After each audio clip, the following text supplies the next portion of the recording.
be it in politics, be it in economics, be it in religion, be it in agriculture, be it in entertainment, be it spirituality. The revolution must be holistic. All of us, don't fight with me on my page. You always come to argue theology, as if theology is the only thing that is happening here. You are a teacher. Start writing curriculums. You are a doctor. Start writing medicines and etc. You are a mechanic. Start, all of us, let's start working. Now all of you are grouped around my page. Hey, when are you coming back to Jesus?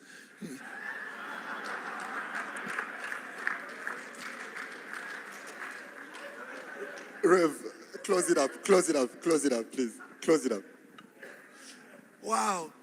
Yeah, you know, You can also attempt, yes. just like I told you, there are many things, and somebody even said it, that there are many things you're going to agree with Maponga, so why even going there? You know already we disagreed on a number of things. But on this issue you raised, boss, I'm going to take it a little further from where the elder said. There is a serious systemic anomaly. The systemic anomaly was deliberately planted after the the misidentity. So after misidentity, with these strange names, Walter, after they did all that, and then baptized us and got us to speak this language, then they miseducated us.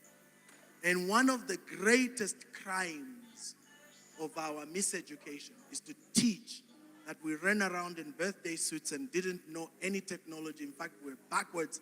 And it was them that brought civilization, Christianity, and commerce. A total hogwash story. Because the reality, because we're still teaching that, that's so depressing. Because the reality is that civilization began in Egypt, in the Nubian desert. This is where, in fact, it was called the Nubian Valley because it was green then. And that's where true technology began. That's where mathematics, algebra, you know, all these strange sciences began there. The Egyptians are the ones who exported it to the Greeks. And then the Greeks took ownership of it and started saying Socrates and Archimedes and all these people. When in reality it was the Africans. And then they made sure they expunged all of Africa's history. Many people do not know that it was the Africans that went to Europe to teach those people how to bath. Yes, sir. Bathing. To bath, kusamba, so Spencer Samba. 1 year Spencer Samba. I'm serious. All right. Sorry, I'm finishing. They were pooping outside their windows to the ground. That's how the whites used to do it. Back in the 1600s, 1500s, 1400s, then 800, 600 AD. So they took it all away, my brother, and they taught us a false history. And they booby-trapped the entire system of governance with their systems. And that's why we can't seem to come out. It doesn't matter. And for me, let me qualify what I said and close. I said that there's two lines of rulership in Africa. Royals and subjects. This is a fact. Whether we like it or not. Have you seen how Africans get excited when they go to their traditional ceremonies? You know why they get excited? Because they're going back to real mode. They are going back to their true mode, not the fake mode. That's why they bow to the Mpezeni. That's why they bow to Chitimukulu. That's why they bow to Litunga and all these people. Because that is the true system. Those are the true chiefs and the true kings. We are the subjects. But it's been turned upside down. And that's why there's so much injustice, my brother. And the only way we can do this is do a master research, like you said. There's a gentleman called Professor Hannington Mubaiwa. He's also a Zimbabwean. Professor Mbaiwa said Africa needs it. Yes, the great answer. You know the man. I love that man. He forwarded my book.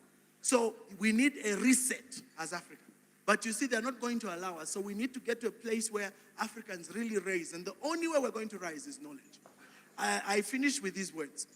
You know, a lot of Christians, because of all the limited knowledge they are taught, they believe that spiritual warfare is fighting some demons in the spirit world up there. And they even quote Ephesians chapter 6.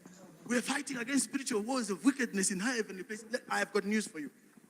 Your greatest war right now is for your mind.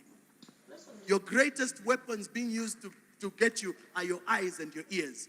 And the tool being used is this. This is your greatest weapon of warfare, not some demons in the air.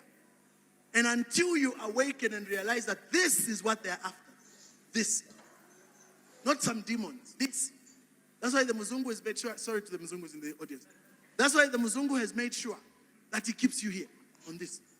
That you're bound forever and you never wake up and lift your eyes and see what is around you and begin to make a true change of the ideology between our ears.